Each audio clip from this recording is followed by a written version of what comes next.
Promesse biblique du jour. Ce que nous offre le monde nourrit notre être charnel. Mais nous, chrétiens, nous avons besoin de bien plus que cela. Nous avons besoin de Dieu. Nous avons soif de Dieu, parce qu'il est le seul qui puisse rassasier nos âmes. Cette soif de sa présence, de son réconfort, de sa parole, nous conduit à le rechercher. Et Dieu nous répond dans Proverbes chapitre 8, verset 17. « J'aime ceux qui m'aiment, et ceux qui me cherchent me trouvent. » Découragement, pensées négatives, peur du lendemain. Notre vie spirituelle est parfois comme un désert, parce que nous sommes captifs de nos raisonnements humains. Nous sommes comme David qui dit, lorsqu'il était dans le désert de Juda, « Ô Dieu, tu es mon Dieu, je te cherche. Mon âme a soif de toi. Mon corps soupire après toi, dans une terre aride, desséchée sans eau. » C'est dans le psaume 63, verset 2. La soif de Dieu et de sa parole peut nous aider à sortir de cette captivité parce qu'elle nous pousse à agir. Nous recherchons Dieu parce que nous avons besoin d'une eau rafraîchissante et que nous voulons sortir du désert. Et Dieu délivre les âmes qui s'approchent de lui. Il est bon de se tourner vers Dieu. Lorsque nous sommes dans les déserts de la vie, nous avons l'impression qu'il est impossible d'en sortir. Nous gardons les yeux fixés sur notre vie et nous tournons en rond. Mais avoir soif de Dieu, c'est croire en lui et s'appuyer sur sa parole pour aller de l'avant. Cela nous permet alors de dépasser nos pensées charnelles pour nous tourner vers les pensées de Dieu. Car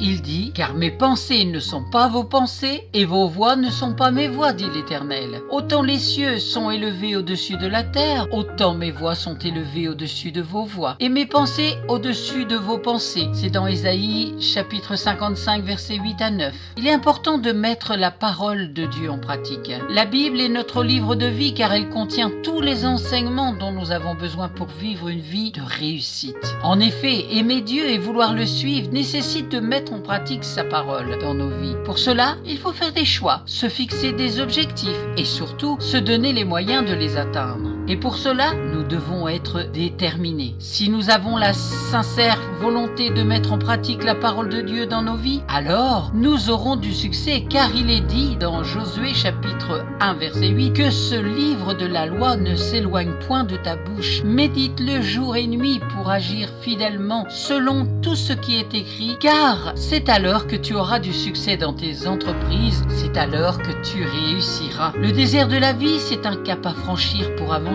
Lorsque nous voulons entrer dans les voies de Dieu, notre soif de sa parole doit nous conduire à sortir du désert et à nous détourner de notre chair pour entrer dans une vie spirituelle. Dans le psaume 119, verset 162, il est écrit « Je me réjouis de ta parole comme celui qui trouve un grand butin. » Amen. Soyez abondamment bénis. Poursuivez cette méditation de la parole de Dieu afin que vous puissiez le rencontrer, lui, le seul vrai Dieu, qui est le chemin, la vérité et la vie en Jésus-Christ. Ayez soif de Dieu. Je vous rappelle la promesse biblique du jour dans Proverbes 18, verset 17. « J'aime ceux qui m'aiment et ceux qui me cherchent me trouvent. » Amen. À très bientôt.